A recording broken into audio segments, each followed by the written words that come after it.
Mike, I just wanted to fill in a little bit about your SNCC experience that we left off with last time.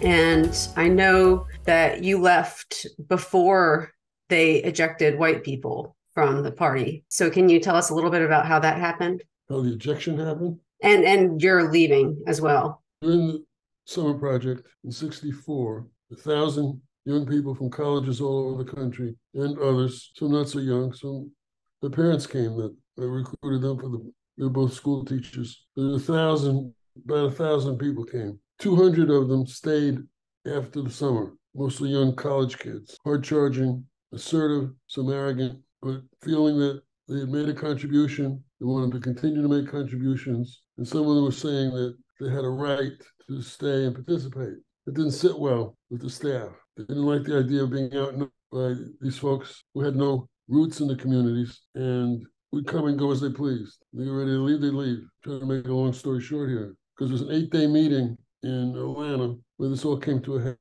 And in fact, the very fabric of SNCC was on the line because we had a new way of doing decision making as a result of the 8-day, 7-day meeting we had prior to the summer project, just before everybody went to Canton, Ohio. During this meeting, this many-day meeting, Foreman's leadership was questioned. They had to elect a new chairman, and people were being nominated and refused to accept their nominations, one of them being Stokely Carmichael. John Lewis eventually was elected.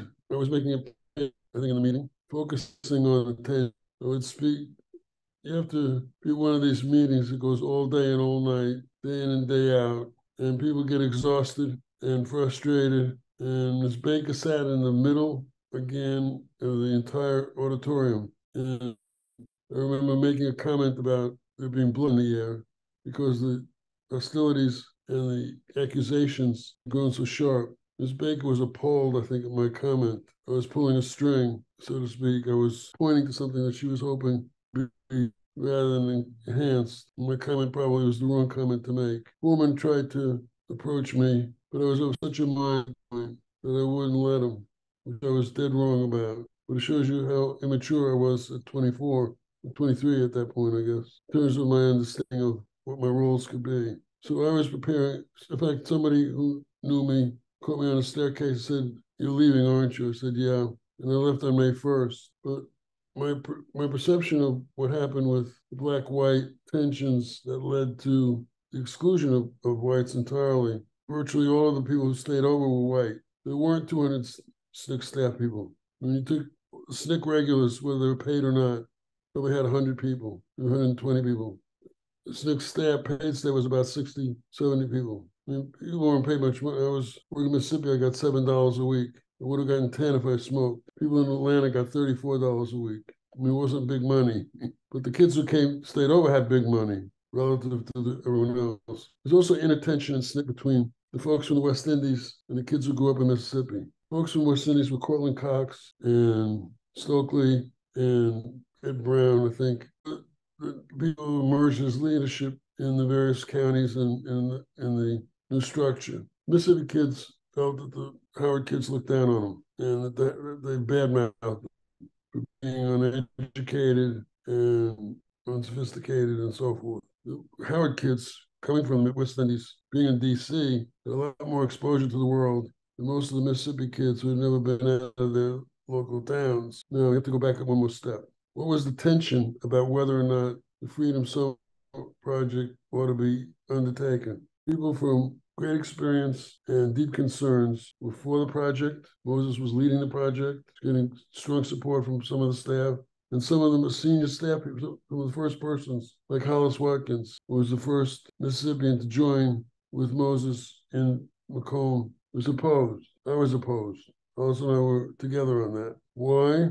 Our fear was that it would undermine the organizing work that was beginning to take root, people beginning to see themselves as potential leadership, as it turned out, brushed aside by the overwhelming force of the Summer Project. So this is where I raise the issue of two mutually valid but exclusive, conflicting solutions, both of which are right. The project needed to go forward, needed to happen. Why? Because its primary goal was to break the back of terror in Mississippi. That wasn't the public goal, but it was our goal because we figured that there were 1,000 kids coming from around the country and going back to their communities and telling the story of what they experienced in Mississippians being unable to shut that process down, fear of federal intervention. If they did, houses where their parents were congressmen. You're talking about the primary goal being to break the back of terror in the region. Right, which was essential.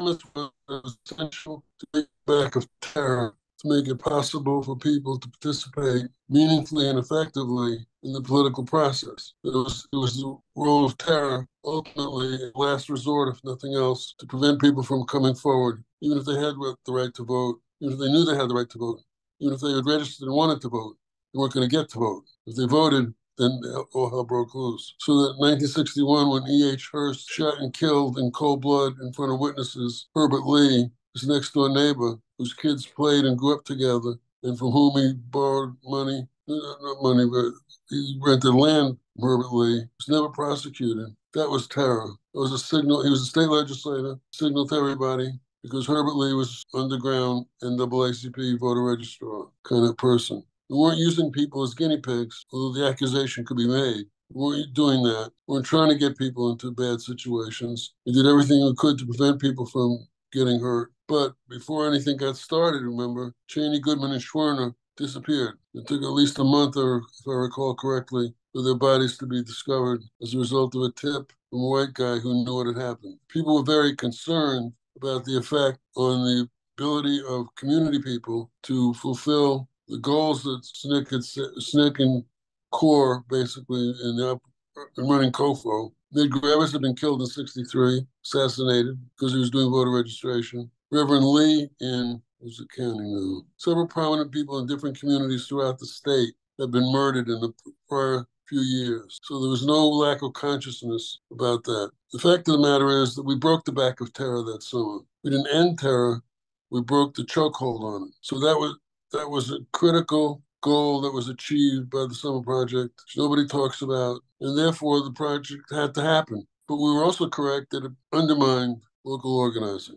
Every one of us who was opposed to the project worked our asses off to see that the project succeeded. That was another important feature of the relationships among people in the situation. We fought hard over the issue. We were loyal to what was going to happen. Nobody sought to shortchange it or undermine it, because we knew it was righteous. We just thought there was also a counterpoint. We hoped by our opposition that a sensitivity to that question would lead to approaches, save the organizing work, at the same time that the project went on. But people get caught up in the one without having given enough thought to the other. The same issue arose in 1965 around the congressional challenge. I'll get to that in a minute. I suspect I left on May 1st, 1965. Expulsion of people I heard about but wasn't present at. I think that in excluding the people who hung over from the Summer Project, I think that was a valid compromise to make. Getting rid of Dottie Zellner and Bob Zellner, Jane Stembridge, and other whites were there at the outset. I don't think it was an appropriate or fair thing to do or necessary. The nationalist was on the rise. And my understanding is that some of the leadership in SNCC were under tremendous pressure to take a nationalist view, which was to say that it ought to be black only, not just black led and black run and so forth. But I wasn't present in any of that. It's all hearsay to me, and I didn't hear a lot about it.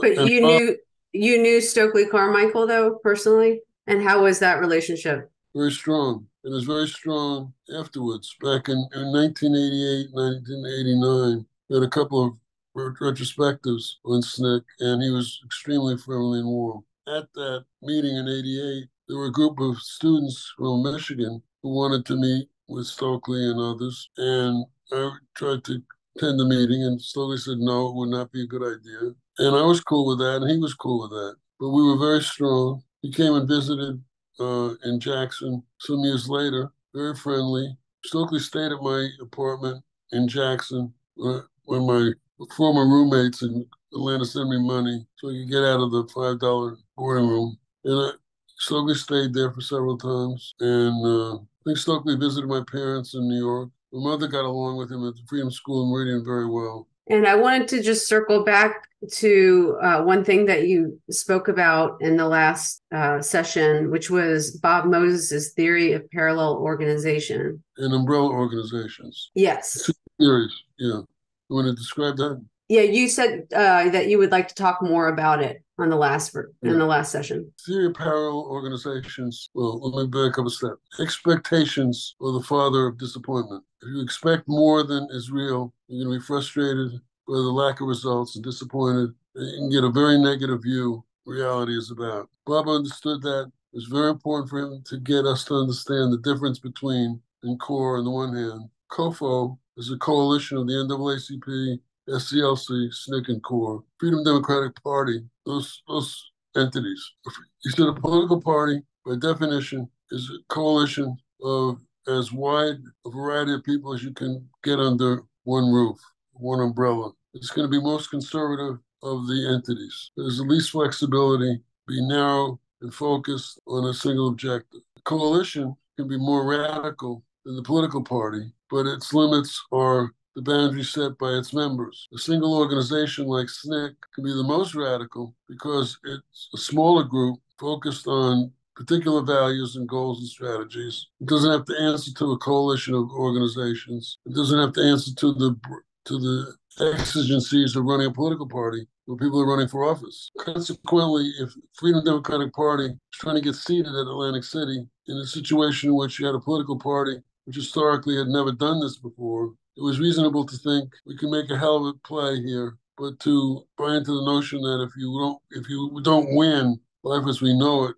no longer is real, didn't make sense to me. Well, Bob didn't come back with that attitude, I don't think. But an awful lot of people really took the view that politics was a waste of time because they felt so abused by the process, and they were abused by that process. And I'm not knocking that at all. The assessment, what happened was correct, but the notion that therefore we should stop doing it, I didn't agree with. Nobody said we should stop doing it at that point, but there was also no anticipated follow-up. So that in the fall of 65, excuse me, fall of 64, in the winter of 64, there were meetings after meetings, great consternation of what to do. There was no programmatic strategy for after the summer project and the Democratic National Convention. Now, that's where the congressional challenge came in. Arthur Kanoy and Morty Stavis out of New York and New Jersey were terrific, were great, with a very dedicated commitment to the movement and to all the movements that there were. They've been very active in their own lives and involved in political work. They came forward with Bill Kunstler and Ben Smith out of New Orleans to propose a challenge to the seating of the 4 Democratic congressmen who were elected in 1964 without the capacity of the Black community to participate in the electoral process because they were denied the right to vote. Again, SNCC was not uniform in its support of this proposal. And it was vehemently, Ivanhoe Donaldson, for one, as I remember, vehemently opposed. He was very skeptical about it, skeptical about the lawyers dominating the policy creation here and so forth. And again, you had valid reasons to oppose it and valid reasons to support it. One of the reasons to support it was they had no other alternatives on the table. Another reason to support it was that it would bring to national attention the issue of voting rights in Mississippi, necessarily everywhere else in the South. Very valid proposal. But we knew that we could never get more than a third of the members of the House to vote for it. But it gave us the opportunity to take depositions all over the state and from the leaders of the Citizens Council, even Senator Eastland. It was very controversial. I was opposing Senator Eastland. I lost that. People were afraid to take him on. We wanted Mrs. Hamer to depose Senator Eastland. She was a hell of a confrontation because they were both from Sunflower County. People felt that that was too much to put on Miss Hamer, and nobody else had the nerve to want to do it. But we did depose the leaders of the Citizens Council, and I was very much involved in that research. And I was right there at the lawyers' table, sort of guiding their hands through the materials that we had developed. We had acquired every piece of literature that the Citizens Council had created, and we had them. We had all these folks nailed for their participation. They couldn't squirm out of it. What happened was that no attorney wanted to represent the congressman. President Johnson intervened and asked J.P. Coleman, who's an attorney from Ackerman, to represent them, and he agreed to do that. In exchange for which, Johnson appointed Coleman to the Fifth Circuit. J.P. Coleman was no bystander to all of this. He had been a governor, congressman, attorney general in the early 50s, late 50s. He was the architect of resistance to school desegregation. Just as an aside here, during one of the breaks, he approached our little attorney clutch of Kunstler, Stavis, and myself, and by way of, he asked for a professional courtesy not to nail him with his participation with the Citizens Council, which I was appalled at. Arthur and Morty went along with it. In that same conversation, he said to me, he said, "You're obviously a very capable person. When this is over, why don't you come to my office and I give you a job?" I wanted to punch him out right then. That's how sleazy it got, right? Incredibly misdirected comment from my point of view. But I'm sharing that with you because that's how people played. What I'm trying to get at is that at every turn, there were dilemmas. There were choices to be made. Nobody had ever done this before, so people were guessing at what the right answer was based on everyone's collective experiences and their capacity to see into the future, which some people do better than others. And some people are more temperamental and emotional, some people less in assessing things. But there was a collective process which was not autocratic in its origins. Nobody imposed the will on anybody else. Bob could get very strong in his effort to get policies adopted, but that's fair. He wasn't prepared to fight for him, why put him up in the first place, right? And people felt comfortable in opposing him, even as they loved him and were prone to be influenced by his charisma. He didn't have people walking around genuflecting to anybody. Why? Because they felt their lives were on the line on a daily basis, and they didn't have to do that to anybody. There was no point in it. It was never in a meeting which was discussed getting rid of people. So I can't I can't project into that. The first time we talked, it was not recorded, and you made some really interesting points about the barriers that local white people faced in joining the movement or even in being openly integrationist or desegregationist or supporting Black people in any real sense. And we talked a little bit about Emmy Schrader's report on whether or not to try to recruit poor whites into the movement and just how incredibly poor whites were at that time in Mississippi, where their primary goals were to eat and to be able to stay in their little shacks instead of worrying about politics. So can you just kind of talk about why no interracial movement really ever came together there? Yes, and you have to bring it all the way forward to the 90s and 2000s.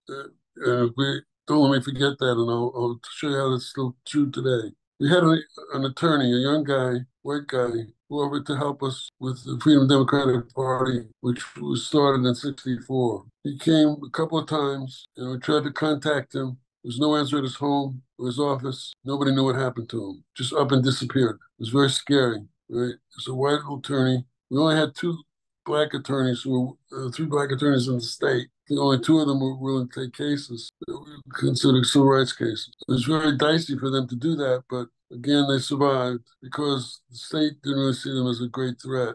Somebody had to bring a couple of cases here and there. They had the judgeships. They weren't worried about any of that. In '64, Miss Mississippi made a comment. I can't remember now whether it was publicly or I think it became public, people having the right to vote. One night we were in a staff meeting, huddled everybody was crowded into this small basement. And all of a sudden there was a stop. Everybody was frozen. And in came Miss Mississippi and her parents on the way out of the state. They were seeking assistance to get out safely. I believe it was Miss Mississippi. If not, it was a runner-up or candidate for it. But I think it was Miss Mississippi herself. And it was really hush-hush. No one was to speak of this meeting because of the danger to them that it would represent. Segregation was designed to control the conduct of everyone, not just Black people. And that's why it was a crime during the slave period to teach a Black person to read and write, because they needed to make sure that white folks understood what their duty was. You couldn't play with this. If E.H. Hurst could kill his next-door neighbor with impunity, then who was safe? Who would want to be identified with Herbert Lee as a collaborator in the movement? It was hard enough to get Black people who were clearly understanding what the problem was to participate, much less somebody who was receiving tremendous pressure. If you turn this loose, you're going to lose out because Mississippi was majority black into the 1930s. Delta counties, for example, populations of 80, 70, 60, even maybe 85% black. White folks were a small minority. If they didn't stick together, who would protect them? It's very hard for children to disobey their parents, and parents to disobey their parents who are still living, or their great parents who are still living. So the culture is handed down from generation to generation to tell people what the boundaries are of appropriate conduct. To break with that requires a great deal of commitment and understanding and insight. But if you're never allowed to see people as people, rather than less than, the others' role in life is to serve you, it's very difficult. On top of that, the problem of how do you relate to people who all your life you've looked down upon, regard as less than bright, less than smart, less than capable, even though they may be smarter than you and more capable than you, it really made your life a lot easier by doing the things you don't know how to do. It's very complicated. So the whites were trained to find ways to demean black people. Well, you can't relate very well in a movement. You come in with an attitude that is the source of why there's a movement in the first place. I don't know if this is making sense, but I'm trying to explain it because it's very complicated politically. If your politicians, your leading politicians, are using the N-word to describe what the enemy is, it's very hard to be out there with the enemy against Professor Silver in the 1960s at University of Mississippi, a history professor, who wrote a book, The Closed Society, was denouncing the way in which Mississippi conducted its affairs, was attacked by the legislature openly. His book was banned in a lot of places. I think he was probably driven out of the state. I don't remember what happened to him exactly. But he became persona non grata. He was identified, isolated, became a pariah. Didn't mean he changed any, but he certainly wasn't somebody who was going to be in a position of doing anything. But Ed King at Tougaloo, on the other hand, was a minister who was active in the movement, but he was sheltered by being at a black college. He wasn't sheltered from criticism, but he was sheltered in terms of retaliation because he couldn't take his job away. But so Ed King was an unusual example. He ran for lieutenant governor when Aaron Henry ran for governor. Is there anything else you think that you want to add about your experience in SNCC before we kind of wrap up on that part of your life? I know you wanted to go through each part of your life and talk about was the work transformational? So maybe that's a good way to look at it. The question for me always, what did I learn? An organizer first as a student. When you stop needing to learn, you got to stop doing organizing work. Because if you aren't learning, you aren't going to be effective. The thing that I learned most, I think, most importantly, stuff that people say can't be done can be done. Understood in terms of what its purposes are, the values on which you're basing the work, the honesty that you bring to it in terms of your relationship with people that you're approaching to become involved in the work. If you're dishonest and manipulative, eventually you'll crash, I believe, because you don't have the basis. People are smarter than you give them credit for normally and intuitive. Oh, and two things about Mississippi culture. One is the culture of avoidance, where people systematically avoid confrontations because they know that disaster lies around the corner in these confrontations often. So you have to account for that in the work. You have to understand the culture as well as you can. You have to link up with people who understand it better than you do, help each other use the understanding as a foundation for the work. So it's really important to understand that analysis as a basis for going forward. So Hollis and I talked for 1,000 hours before we launched ECHO. Literally, not figuratively, literally. Spent a year talking. What is it we're trying to do? How we go about doing it? We brought Leroy into that process, and he participated in that 1,000 hours. And so when we launched ECHO, we were clear about what constituted winning. It's another thing I learned from the SNCC experience is how to evaluate what you're doing in terms of what constitutes winning. You can lose a battle and have basically had a victory because you've accomplished goals that weren't specific to the policy question, but were specific to the organizing question. People can come out and participate and learn the tools and skills of organizing and political work and so forth, of policy formation, learn how to make policy, learn how to participate in the policy process and not win initially, but lay the foundation for winning in the future. Because winning isn't today and tomorrow. question is, can you build a sustainable process in which you can change leadership from generation to generation, change rank and file from generation to generation, and sustain it? My study of history suggests that it's very difficult to do that, and it's rare to see that happen. When we started ECHO, that was our goal. One of our goals was to create a sustainable process. We didn't think we'd survive 7 years. We thought they would shut us down when they understood what we were trying to do. We survived because we did well what we set out to do. In fact, we got calls asking us to identify who the people were behind all of this because they couldn't figure it out. Because they didn't see us, they saw the people in action, which they'd never seen before. Because the work before had been done by lawyers in back rooms negotiating with the white folks. Forbid that. We had lawyers teams and organizers teams, and as an attorney and organizer, I was the go-between. But we never let the attorneys decide the thing. They said, we got to go back to the people, get their position on it. That's just an aside to the whole thing.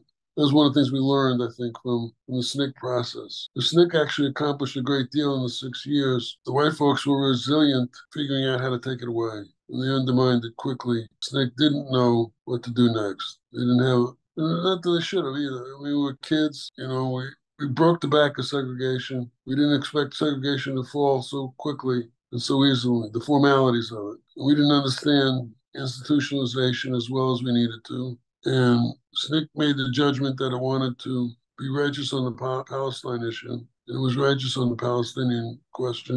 It lost its money, funding for that reason primarily. And then without money, they were in a bind. I know you wanted to tell the story about the days of rage and your negotiation with Fred Hampton. Oh, finish it, yeah. Yeah. I told you about it up until the point where I dealt with the Rim 1 weather people.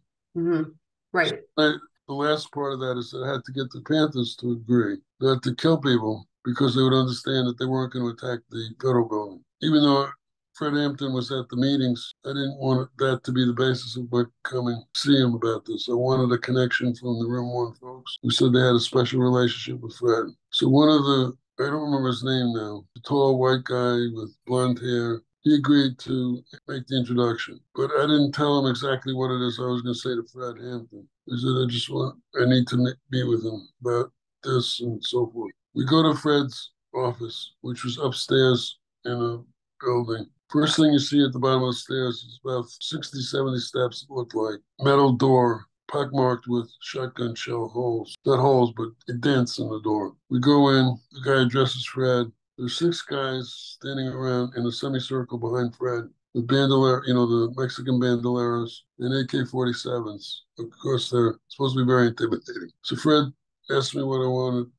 I told him Arthur Kanoy, and I want to talk about compromise on the days of rage. Did you have 60 seconds? I got it all out in 60 seconds, actually. And to my surprise, he hesitated for a moment. He said, okay. I said, okay? All right, that's it. And we left, no ceremonies. Down the stairs, we're outside. The guy from Rim 1, Weatherman. If I had known that's what you were going to ask him, I wouldn't have taken you there. And he started to rap about how wrong-headed we were. My wife gets right in his face and says, okay.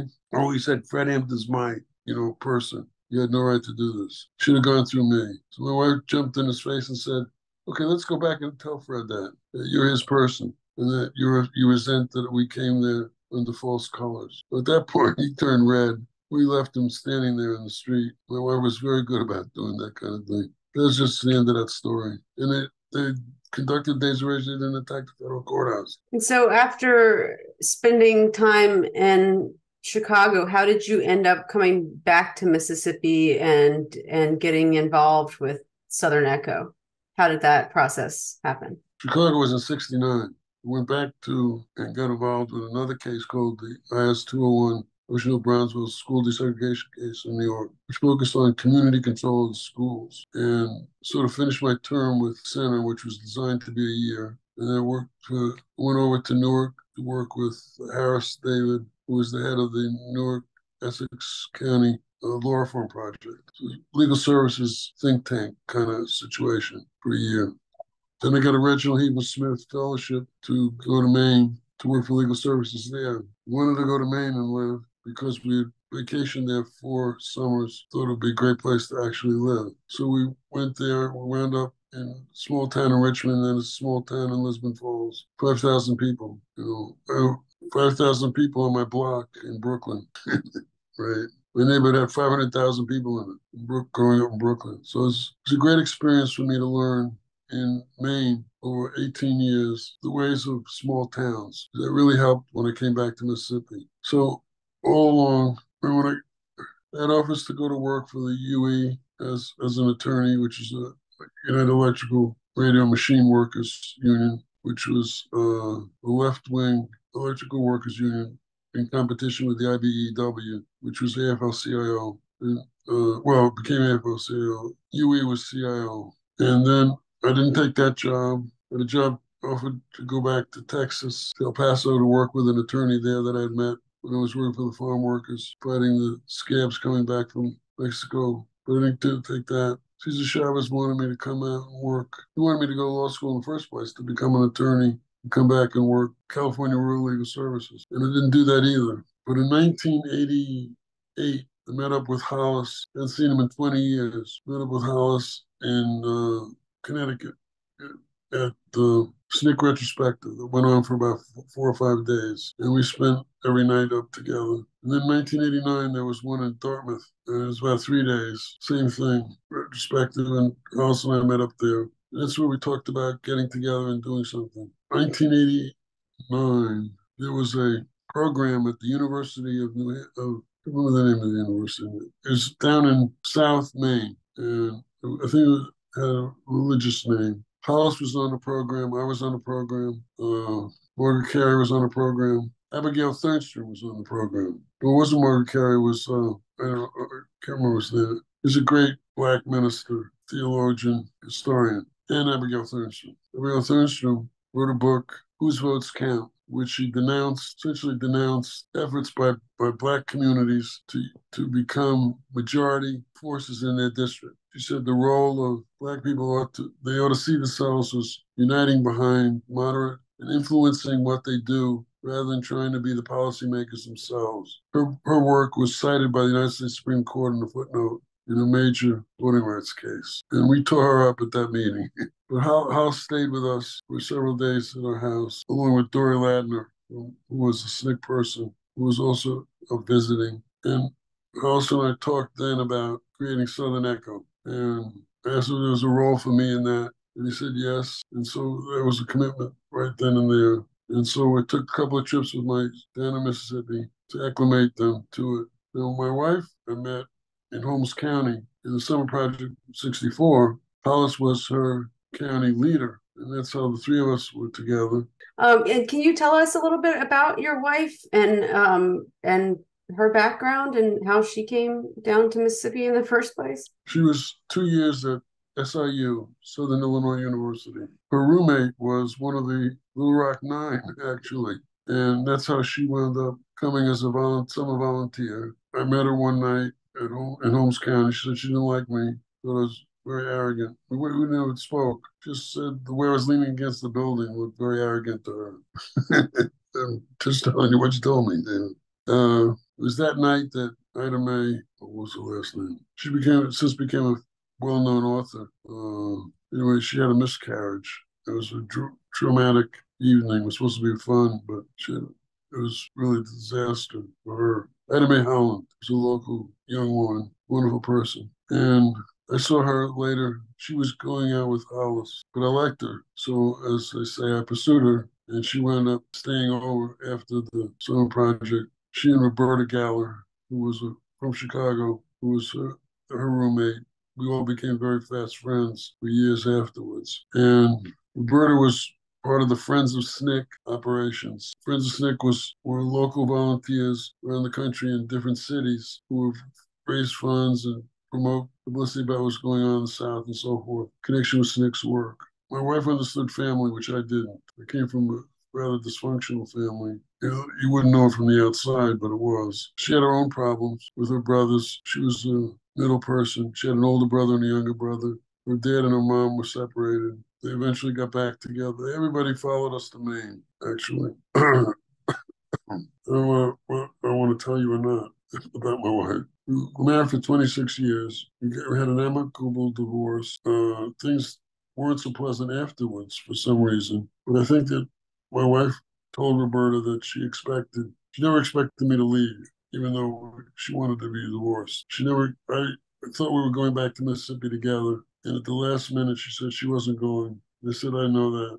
She said, how do you know that? I said, by your attitude the last few weeks. I said, you don't need to do this publicly in front of the kids. Just, leave them alone. My son was off to New York to go to music school, school of music. No, I mean, she was at Juilliard, but he didn't stay with it. He became a Muslim, my oldest son. And it was at a time when some Muslims who were prominent in the music field were refusing to engage in music, some religious notion that I didn't quite understand. So my son was stopped the music. My younger son was still in high school. He finished high school, didn't want to go to college, came down to live with me. Very complicated. He was like a poet, had a poet's heart. He wrote great poetry. He wanted to be a chef, I think. I would come home from work, he'd say, go sit down. He would serve me meals seen on TV as if I was in a restaurant.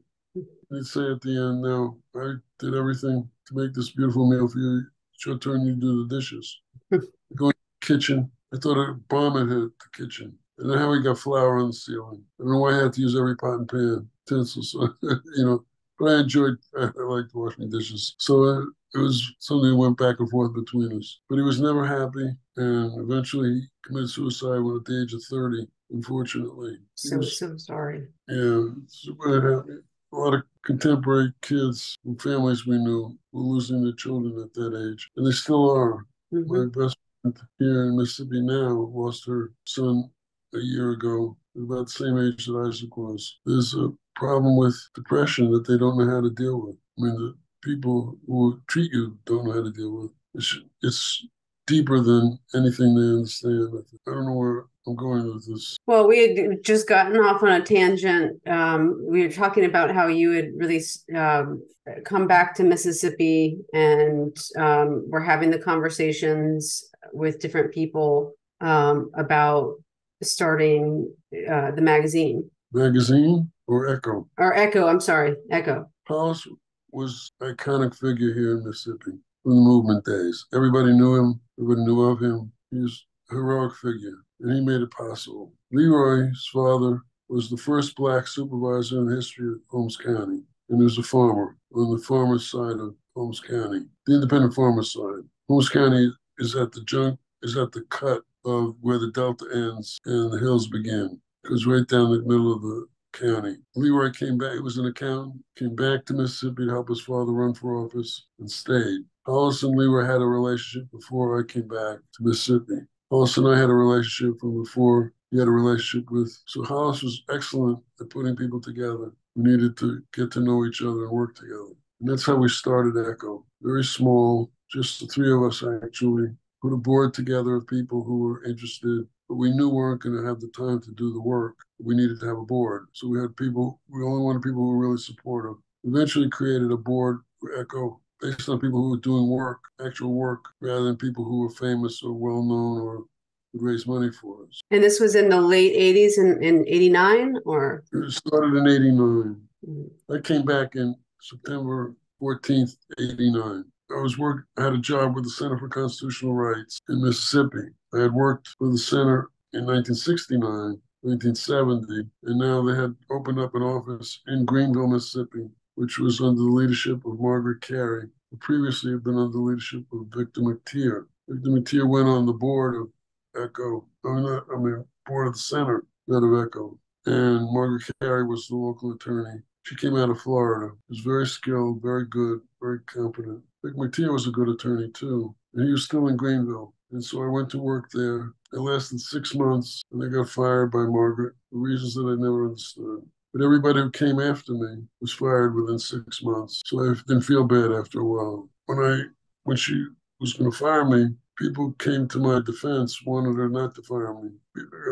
I'd built some strong relationships, so I figured I'm going to stay if I can find a job with MACE, Mississippi Action for Community Education, and they gave me a complicated job title, which I can't remember now. Too many things in it. Basically, I was responsible for running their organizing work. And I took that very seriously. It was a jumping off point for us to build Echo. Echo, because Echo didn't need to be seen as an organization. We needed to do the work of building the relationships. We were off and running. Eventually, Hollis got work there as well. Hollis was working part-time for the center and part-time for an agricultural organization, Agricultural Workers Group, Southern Agricultural Workers Group, which was a South-wide organization. And so how did you get funding for Echo? How did you guys, were you putting in personal money? We didn't have any funding to begin with. We weren't getting paid either. There came a point in 1990, let's see, 1991, 1990. I think it was 92. We're still working for Mace. Leroy was now working for Mace. We're trying to get Hollis to work for Mace, and they started to balk. I think they were worried about what the three of us represented in terms of Echo. We had an agreement with we were raising money from some foundations, Echo and like Mace, wanted to give money to both. But we didn't have a 501c3 yet, and so that we used Mace as a conduit money to Echo. Mace got the money but refused to turn over the money to Echo. So we went back to the foundations and explained the situation. They were outraged. They put pressure on Mace. They still wouldn't give us the money. They said we need to go independent. We need to put Echo on the map and start operating through that. The New World Foundation and one other foundation, which was run by them, gave us some startup money. So first Hollis and Leroy got paid, and I was going to stay with Echo because I was getting a salary from them anyway. But they shut me down and wouldn't let me work. They just said so I stayed home. I got a certified letter, return receipt requested, demanding that I appear at the office every day. So I appeared at the office every day. But I turned my computer around so they couldn't see what I was doing on it. And I was doing stuff for Echo, right? So then they said I had to turn my computer. I got a certified letter telling me to turn my computer around and that they had the right to inspect it every day. I said, okay. And I got myself a laptop with my money, which they couldn't touch. They didn't know about. And so I turned the computer around and didn't use it. It was emotionally very difficult because I had been on policy committee. They wouldn't let me in the room anymore. So I said to Austin, I got to come out now. This was June of 92, I think it was. So I came out and they put me on salary. We agreed to get the same salaries. They offered me more money because I was an attorney. I said, no, I get the same salary you guys are getting. And we had enough money to pass, but not much more. So our money was going right back. Our salaries were going right back into funding the operation. We didn't have any expenses really except travel, gas and food and stuff. But we were making a lot of waves. We were doing good work and being very effective. Yeah. What do you think some of the most important lessons were from your work there? And again, the question of what was transformational for you? Good questions. I like those. There's a tremendous amount of learning. The theory of parallel organizations, the theory of umbrella organizations play prominent roles in our understanding of how to proceed. For example, in the communities, in virtually every community, there were existing organizations doing work. Like in Tallahatchie County, there were several different organizations doing work. They were very competitive. Turf was always a problem in every community. Who was going to be the boss and so forth. The concept of umbrella organizations was that people could come together, work together on their common ground without having to concede who was the better organization, without having to decide policy matters on which they couldn't agree, and create an umbrella organization to deal with the ones they wanted to deal with, moving in the same direction, with nobody emerging as the boss, rather having a collective decision-making process, one that was fair to everybody, one that promoted everybody, didn't put one ahead of the other. That was the concept of the umbrella. It worked. We also had to learn how to deal with factionalism, situations where it didn't work, where somebody wanted to split the group. If they couldn't control it, they wanted to destroy it, kind of thing. So I learned through trial and error. Community will sit back and say a plague on both your houses while you fight. The way to deal with that is not to fight, but to work and to trust that the community will know who wants to fight and talk and shout, rabble rouse, who wants to get things done. In every situation where I convince people to proceed in that way, we successfully, the interior, hailstorm, and the persons who were anxious to destroy rather than to, if they couldn't control it, they didn't want it around, either left town or came around or receded into the background because people responded to people wanting to work. They could see you, and you have to work, you have to be out front working. not just telling people what to do. You have to see that you're putting yourself on the line. It doesn't always mean being in front. Sometimes you lead from behind or you're on the side together. They need to know that you're working every bit as hard, willing to do whatever you ask anybody else to do. It's critical. You can't ask people to do something you wouldn't do yourself, especially when life is on the line or employment or family is in jeopardy, potentially. Those are important lessons. The very skills and tools of organizing, the things that we had to learn from scratch, really. We had an idea about how to do it, but things had changed dramatically. Well, let me back up a step. One of the things we had to overcome initially was the notion that white folks were like white folks used to be. Because now they shook your hand, looked you in the eye, ate dinner with you, even invited you into their house, and so forth, acknowledge your right to vote and all that stuff. Well, how do we explain then why we're doing this? What's the organizing about?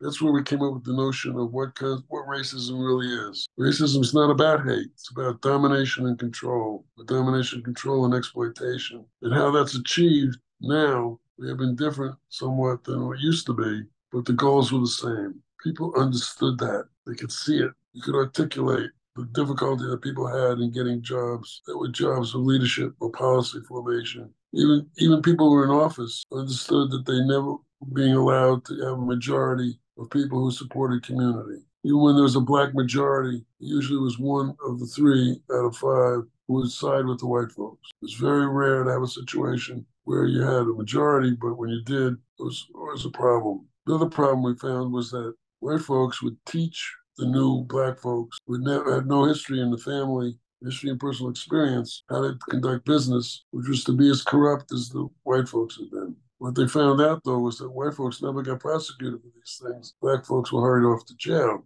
That was an eye-opener. You had to alert people to that, get people conscious of that. Some people you can't teach anything to. So we had 3 sheriffs in a row who were prosecuted for dealing drugs in Tunica County in connection with the casinos. You think that the first one got caught, okay. Second one coming in elected, they're elected officials, would know that the first one had got busted for that. He gets busted for that.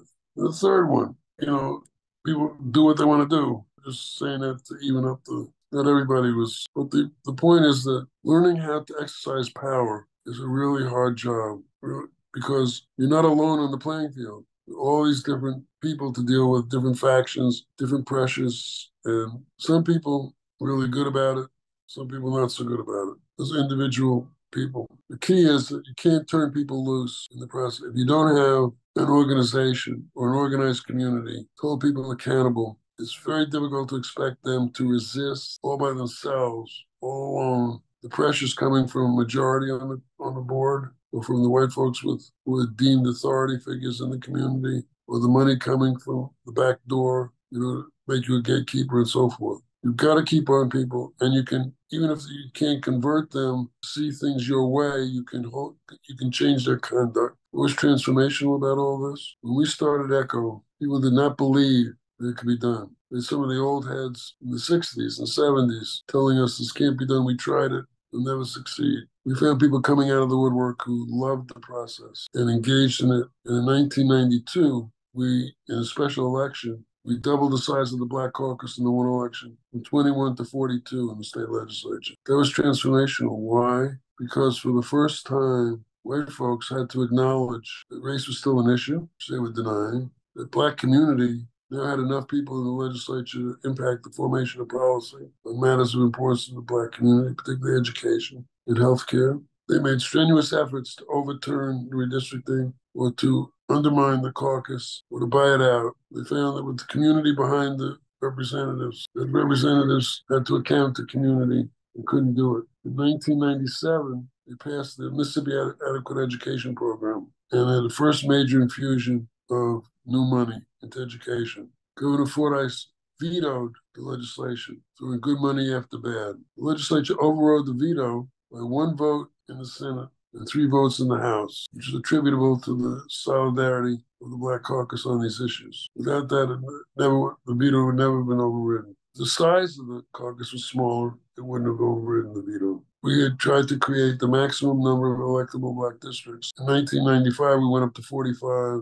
and eventually got to 48, 49 around 2001. And since then, it's been close to that, but not quite. I think every once in a while we lose a seat or 2. the Black community now had the balance of power on appropriations. So if they didn't do something to improve education, then they weren't going to improve appropriations bills. That was the theory, anyway, of what the potential was. Unfortunately, MAEP has only been fully funded a few times. Basically, every year it's shortchanged by hundreds of millions of dollars. We succeeded in saving hundreds of millions of dollars every year for education because the cuts the governors wanted, Republican governors wanted, was usually double the amount of actually. So again, you have to understand what constitutes victory. One time I was at a workshop in California, and the organizing group there was putting out its power analysis, and I suggested that they needed to have in their power analysis the notion that preserving the status quo sometimes is a major victory. I said in Mississippi, we got changes in policy we wanted to preserve that they're trying to take away. By preserving them, to preserve the status quo, we didn't lose them. Capacity not to lose is power. Ask people in North Carolina today about that question. Power to make things happen or not happen. One change in the Supreme Court, one change in one vote in the legislature, bang, they've lost all the gains on the Democrats, right? So what do you think it was about you personally, your personality, your upbringing, your background that made you the person to help with all of these different organizations throughout your life? Passion, commitment. I wouldn't have come to Mississippi if I wasn't serious about it. The relationship with Hollis was special. The relationship with Leroy was special. We just really hit it all. Crazy arrangement for 7 years. It was just wonderful. I'm a hard worker, very good, I think, at translating our goals into analyses that people could understand. I wrote freedom primers for SNCC for people who couldn't read and write, so which are in the archives now. I wrote training manuals designed to bridge the community with some people who really have university backgrounds, some people who haven't finished school, elementary school. I tried to make them as coherent as possible, as understandable as possible. I know that people who used to call our redistricting manual, the Bible, they would hold it up in these and say, it says right here on page 64, so and so forth. As if they were, and I know that in Tallahatchie County, they took pages and put them on the wall. I know that in some of the school districts, we did a lot of maps, by the way. In white school districts, white superintendents would call me asking for information, put in data, and map. They put them up on their bulletin boards for everybody to see. Now, what we did was we built relationships with the white community in that way.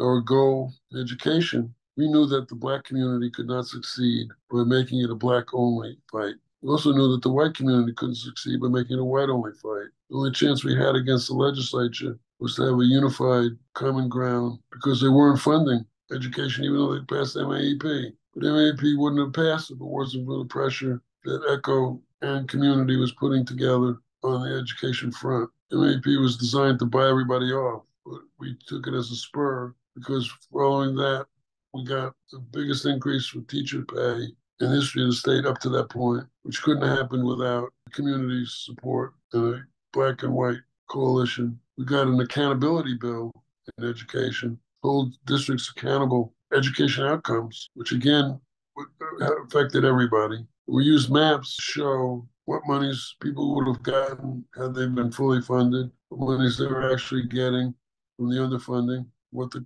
loss was, and so forth. And all of this was Black folks see that they weren't the only ones in a bad situation. And white folks see they weren't the only ones in a bad situation. Visualizing it on a single map, and that really worked. Now, the Parents Campaign came along as an organization for the white community, soccer moms. Nancy Loom, who created it, was the principal creator of it, organizer, said she wanted to talk to me, and she asked me about it, what to do and so forth. And I said, why are you calling it the Parents Campaign, why not the Parents and Students Campaign? And she said, well, we're not ready for that. And but they're doing a great job, and they've done a great job. We're very closely together on charter schools. We didn't want charter schools. But we conceded that if we had to have charter schools, they better be the damn best charter schools in the country. They wanted charter schools, but not if they were inferior charter schools. So the white community and the Black community had common ground, even though we weren't coming at from the same angle. We would keep each other informed about stuff so that she would call me and say, can you bring people to such and such meeting? or something's going to happen. Can you talk to such legislators? And we would do the same thing because she had an inroad with the Republicans that we couldn't touch. We had an inroad with the Democrats that she couldn't touch. Well, she could touch it, but she wasn't ready to touch it. Let's put it that way. But she's turned out to be fantastic. And their organization is to the understanding that people have about what needs to be done. So we learned that providing people with information is great. Providing them with analysis so they can understand the information is critical. And if people are willing to work, if you can show them why it makes sense, that's a very great simplification of the. What's transformational is that nobody's ever sustained this work in the past for 20 years, 25 years. It always, the model here was that at an issue, people came out, they mobilized around it, they went back and receded into the woodwork. We said there's a difference between organizing and mobilizing. You can mobilize within the organizing framework, but the organizing has to be done or you're going to lose the momentum you gain on a given issue. But you may even lose the issue itself eventually. And I know you had wanted to bring the question of interracial organizing up through the present day. We had spoken about it earlier. And I think it probably dovetails nicely with what you were just talking about. In Tunica, for example, there was this fight over 4 years over the location of a new public school. We fought the new public school because it wasn't needed. But if there was going to have to be, wanted it to be a place where black folks would go to that school. White folks wanted to put it, well, what they did was they wanted to create an apartheid enclave, housing in a circular format, which was too expensive for anybody who was black in Tunica County to afford, housing starting at $100,000. And they wanted to put a school in the center of it, new elementary school. How do we know that? Because they mistakenly filed a plan, subdivision plan, and showed the elementary school in the center of it. So they didn't need to show. That was the hook that we got HUD involved, Housing and Urban Development, out of Washington Justice Department involved in supporting us. We had a 4-year fight, and they eventually got the school. We knew we couldn't prevent that under the law, but they located it within a mile of a black subdivision, mobile home subdivision. You could see, because it's flat, Delta country, you could see the subdivision from the school. You could see a mile down the road. No white family would send their kids to that school. It's entirely black, except for one family, white family. They're river people. They're so poor and so respect the white community. The white community wouldn't provide them with the funds to go to the private white school. She provided to everybody else. They came to us in dire need of assistance, which we gave to them, connection with their attempts to use the school and get health care and stuff like that.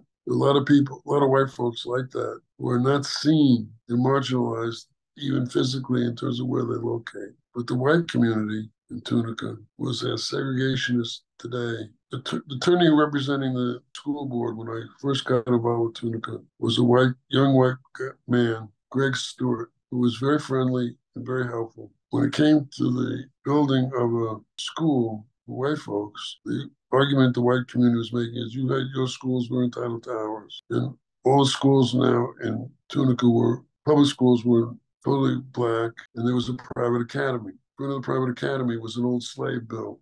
It was used to bring slaves in from fields for lunch. And it had a giant portrait of a Confederate soldier on the side of the building. No black folks welcome, right? The chairman of the board of supervisors, the president of the board of supervisors, is the largest plantation owner in the county. He beat up Greg Stewart in the courthouse because Greg publicly supported the school board in its effort to make sure that the new school was available to the black community. Greg was never the same after that. Greg eventually was forced to leave. They found stuff on him and they forced him out of, he lost his law license and he wound up working for the Sons of Confederate Veterans, which is a segregationist history organization. Greg's a sad case. He said, look, Mike, I can't cross over. I gotta go home at night. I gotta be able to go to the grocery store. You know, that's how culture works, right? I gotta be able to go to church. The lead attorney in the county from the big law firm, well, not a big law firm, but a small law firm that was biggest in Tunica County, told Greg, said, we both graduated from Ole Miss and I'm really ashamed of that fact. So they just landed on him from every corner. And there was no place for him in the black community because he couldn't go home at night, right? So he says, I'm stuck. I said, I understand, Greg. But the Tunica County School Board finally got black attorneys to represent it. You know, it's tough. We were working with a white law firm out of Jackson that was representing school board at one point. It was a very complicated lease back kind of financing for this $5 million that the school district wanted to borrow. And so I went down, I said, please explain this to me so I can explain it to my clients. You need to vote on this, and they don't understand it. I'll see if I can help them. So the guy trained me, and he came back to the meeting, public meeting. I had trained the board, and I started in, as I naturally did. He said, no, I want to hear from them. And then I sat back and let it roll. He said at the end, he said, I apologize to everybody. I think this could be done.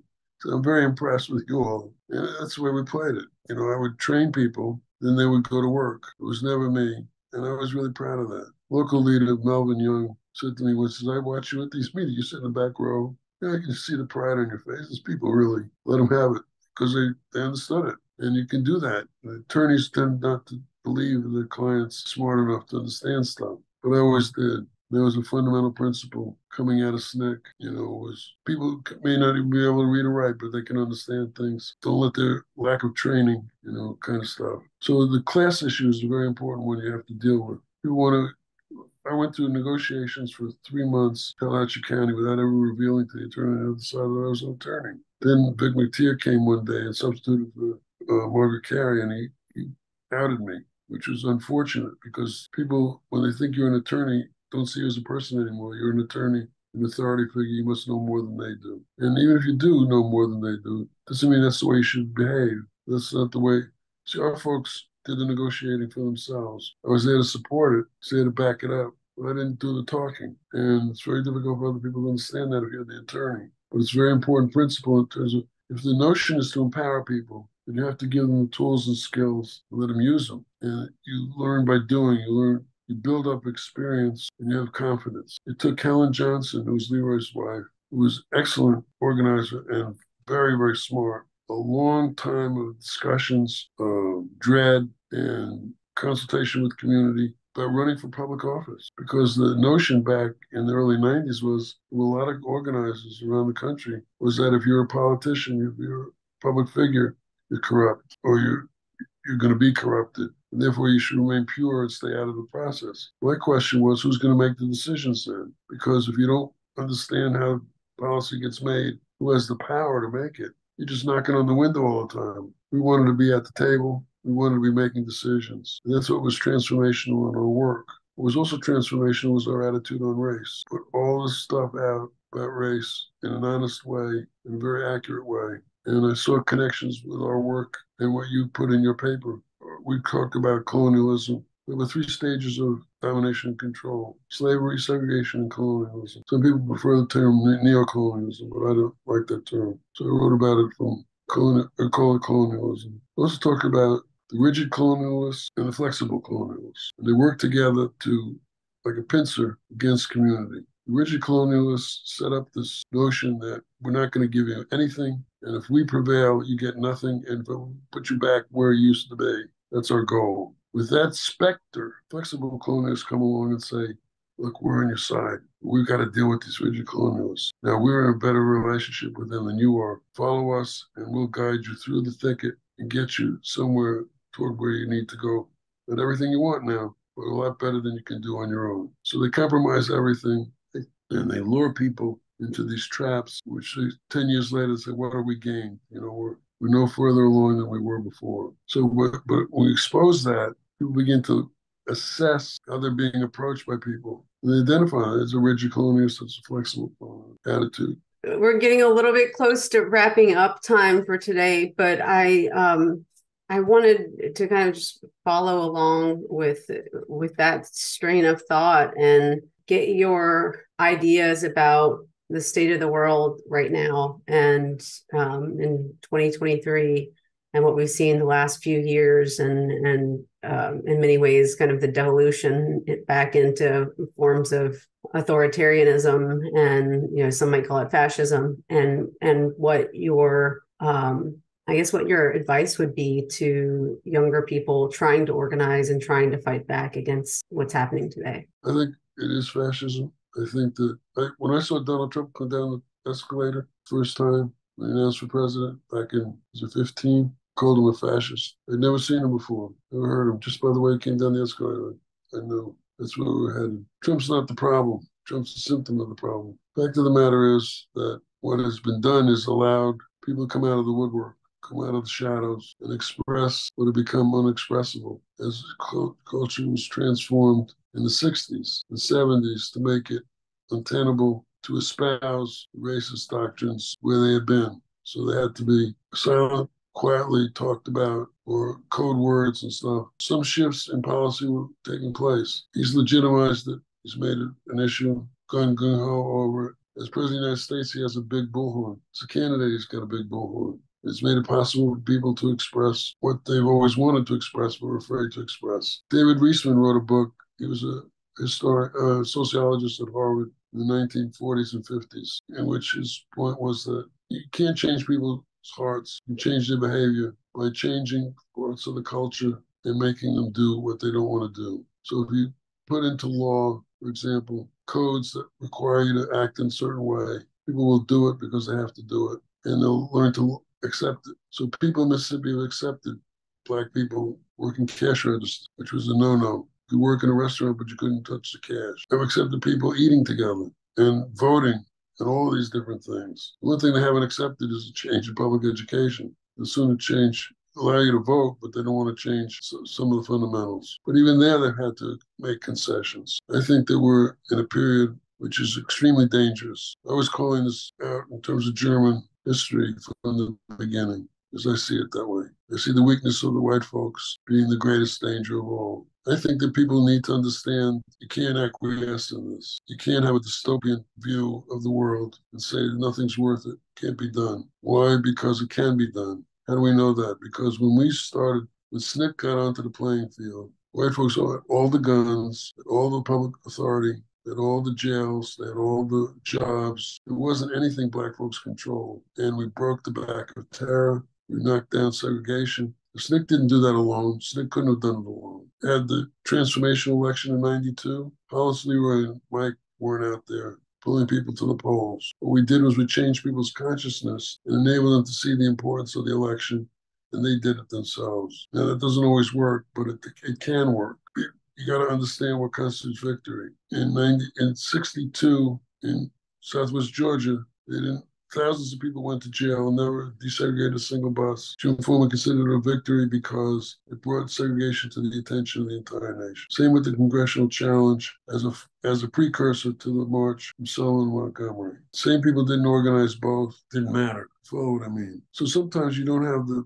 opportunity to know what your impact will be until history is down the road a bit. So there's a certain amount of faith you have to have in the importance of, not for the sake of struggle, but for the sake of making transformational change. There's a difference between successes and transformational successes. So there has to be an analysis of what constitutes transformation. And that's where the role of people being empowered as communities comes in. There are all kinds of different work that's important work. May not be transformational, it doesn't make it unimportant, just isn't transformational. It's not a knock on it, because all the different roles that people play are important. So it's not about making one great and one unimportant. So one more thing about organizing. When we started organizing, people who were in policy didn't believe that there was a connection between organizing and policy. They're in policy, we don't do organizing. People who did organizing work didn't see themselves as policymakers. We merged the two and said, you can't do organizing without being involved with policy. You can't do policy effectively without organizing. We still think that's true. Because if I looked at what the deficiencies are now in Mississippi,